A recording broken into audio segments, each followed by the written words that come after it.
Hey everybody, this is a piece from, or a section from Marcel van der Linden's Western Marxism and the Soviet Union. The section I'm reading in this recording is about the theory of the degenerated worker state initiated by Trotsky in the years immediately after Trotsky's death. So this section that I'm reading from is from the chapter "From the quote Great Patriotic War," end quote, to the structural assimilation of Eastern Europe, 1941 to 1956. So here we go. In the 1920s and 1930s, left-wing social democrats had made essential contributions to the Western debate about the Soviet Union. But during and after World War II, the political spectrum of discussants narrowed significantly. More strongly than previously, the debate was now concentrated in left communist and radical socialist circles. The majority of contributors came from the Trotskyist side, although Bordiga and his co-thinkers, left socialists and others, actively participated. Gilles Martinet, who can be included among the apologists for the USSR in these years, pointed out in 1947 that the Fourth International in its political periphery was responsible for the most far-reaching and coherent criticisms of Stalinism.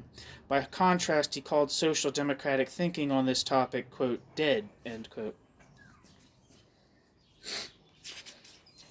This predominance of critics from the Trotskyist milieu did not mean, however, that the theory of the degenerated worker state was able to sustain itself without problems or even to develop.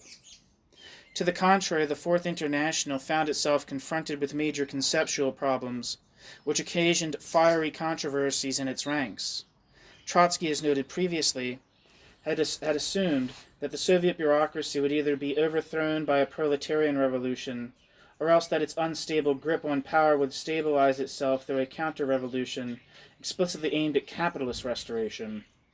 In the background, his overall assessment of international development played a very important role in his forecasts.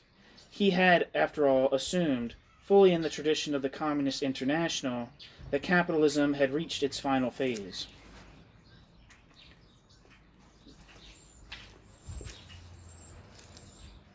After Nazi troops invaded Belgium and the Netherlands, Trotsky stated, quote, "The capitalist world has no way out, unless a prolonged death agony is so considered. It is necessary to prepare for long years, if not decades, of war, uprisings, brief interludes of truce, new wars, and new uprisings," end quote. More and more frequently, the bourgeoisies would be forced to resort to authoritarian political forms, Bonapartism, fascism. At the same time, the workers would be shaken out of their lethargy and rise up in revolt. War, violence in particular, was destined to accelerate political developments across the board. Quote, "Those great tasks which only yesterday seemed long ago," quote, "those great tasks which only yesterday seemed long years, if not decades away, can loom up directly before us in the next 2 or 3 years, and even sooner." End quote. Trotsky, 1940. The epoch was thus one of the final struggle, and precisely for that reason, the situation in the Soviet Union would no longer stay the same. After the Fourth International had recovered somewhat from the consequences of the war and Trotsky's death, the Fourth International sought to adhere strictly to Trotsky's prognosis, even though it turned out to be in conflict with reality.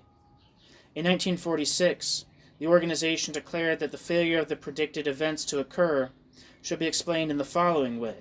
Quote, "If the war did not immediately create in Europe a revolutionary upsurge of the scope and tempo we anticipated, it is none the less undeniable that it destroyed capitalist equilibrium on a world scale, thus opening up a long revolutionary period.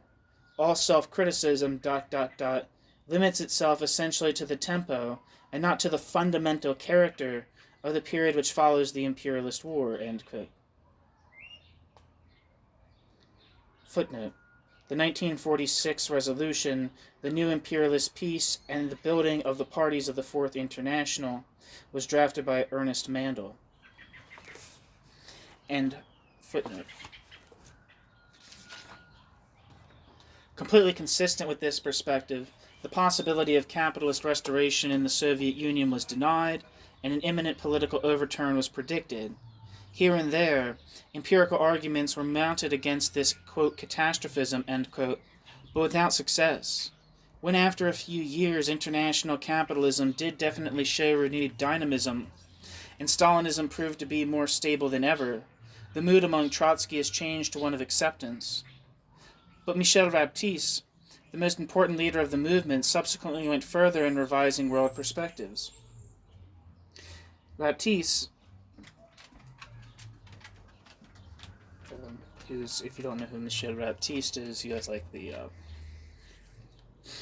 main guy in the, I guess, Trotskyism from like the 1950s on to, I'm not sure, sometime in the 60s, I believe. But his name was Pablo. And so, like, there's a big split in the early 50s in Trotskyism about, the mainstream, I think it's mainly over, like, entrism and, like, the new type of entrism that was being suggested and advocated for by Pablo. That was the cause of the split, disagreements about that. Yeah. So, yeah, anyway. His name was Michel Baptiste, but he called by Pablo. Where am I?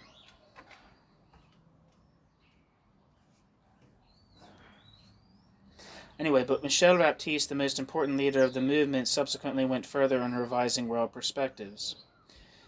Baptiste published an essay in 1951 in which Baptiste forecast, influenced also by the Korean conflict, the inevitability of a Third World War, which could result in a historical phase of, quote, Stalinoid, end quote, worker states that could last for centuries. See, that's what people hated right there, that idea. Thus, whereas previously it had been believed that Stalinism would be unable to survive World War II, now it was being claimed that Stalinism would emerge victoriously from a Third World War, which would occur in the near future and result in Soviet-type regimes enduring for an indefinite time. This partial, quote, revisionism, end quote, could conceivably have sparked a reappraisal of the whole theory of the degenerated worker state, but that did not happen.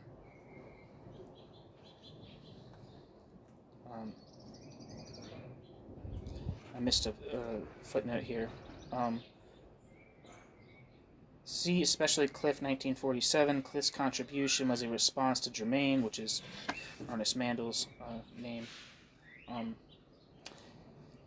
Mandel claimed in this article, among other things, that, quote, in the period of capitalist decadence, British industry can no longer overgrow the stage of revival and attain one of a real boom, end quote. Cliff denied this in his reply. The next footnote says, on Baptiste, or Pablo, see Richardson, 1996. That's the end of the footnotes. The continued rigid adherence to orthodoxy, albeit with the suspension of the time factor considered essential by Trotsky, caused great difficulties in dealing with the events in Eastern Europe. How should the nature of the new societies be understood? If they were defined as bureaucratized worker states, on the ground of their increasing structural resemblance to the Soviet Union, then this interpretation ran into two theoretical objections, the first more principled than the second. A. Workers' states could, if one took an orthodox approach, following Marx's thesis that the workers can only emancipate themselves, result only from an autonomous proletarian process of emancipation under the leadership of a revolutionary mass organization. How then could worker states be established from above and under the leadership of Stalinists who had been deemed, quote, counter-revolutionary through and through, end quote? B. Previous cases of assimilation of other states to the first worker state had consistently been combined with their incorporation into the Soviet Union, Georgia, the Baltic republics, East Poland, etc. Trotsky himself had accordingly believed that a, quote, structural assimilation, end quote, of other states would be combined with the abolition of their national boundaries. See, for example, Leon Trotsky's balance sheet of the Finnish events, which I believe is, I have not read that yet, but that is going to be on the channel eventually because it's in the book In Defense of Marxism, which is like just full of like Trotsky's critiques of the opposition or like the minority within the Socialist Workers' Party USA, characterized people like James Burnham, Max Shachtman, and I believe it's Martin Aburn. Maybe it's some other name is the first name, but the second name is the last name is Aburn.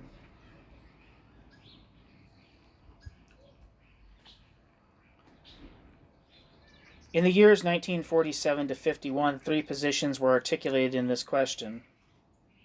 Ernest Mandel initially considered that all East European buffer states from Yugoslavia to Poland were still capitalist. Michel Raptis agreed with this view, except as far as Yugoslavia was concerned.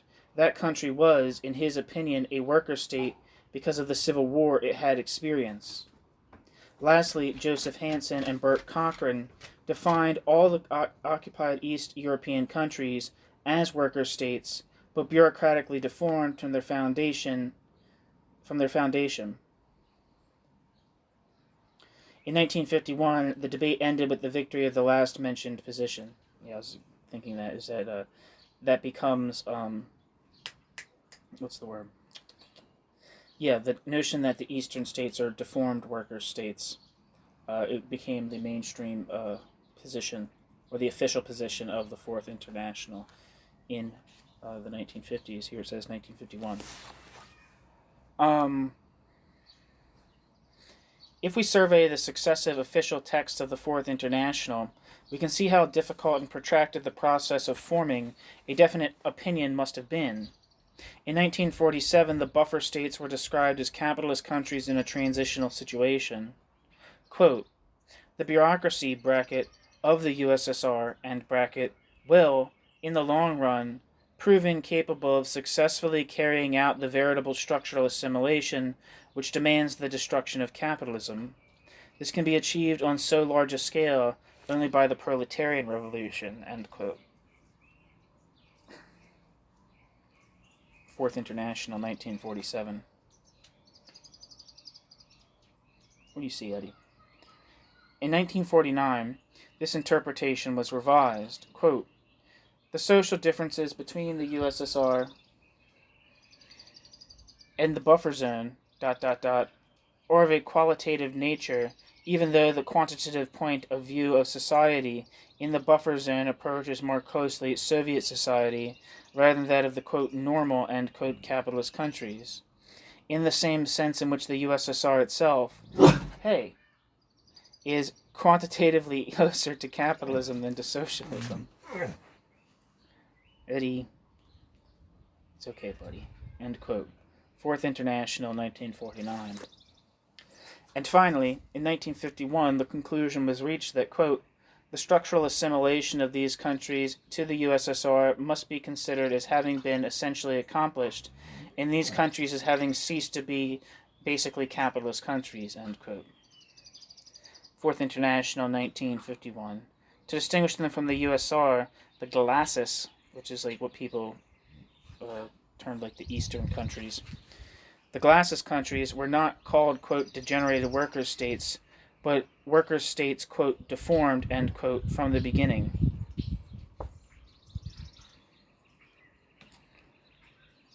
End footnote. The theoretical consequence of this development was that the Soviet Union was now no longer viewed as the prototype of a worker state, but rather a special case. Nevertheless, the theory of the degenerated worker state itself remained unrevised. In that sense, the, quote, official, end quote, Trotskyist movement continued to adhere to old assumptions. The end.